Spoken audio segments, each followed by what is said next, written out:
أفرأيت الذي كفر بآياتنا وقال لأوتين مالا وولدا أطلع الغيب أم اتخذ عند الرحمن عهدا كلا سنكتب ما يقول ونمد له من العذاب مدا ونرثه ما يقول ويأتينا فردا واتخذوا من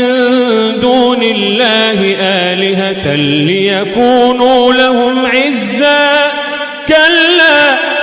سيكفرون بعبادتهم ويكونون عليهم ضدا ألم تر أنا أرسلنا الشياطين على الكافرين تؤزهم أزا فلا تعجل عليهم إنما نعد لهم عدا فلا تعجل عليهم فلا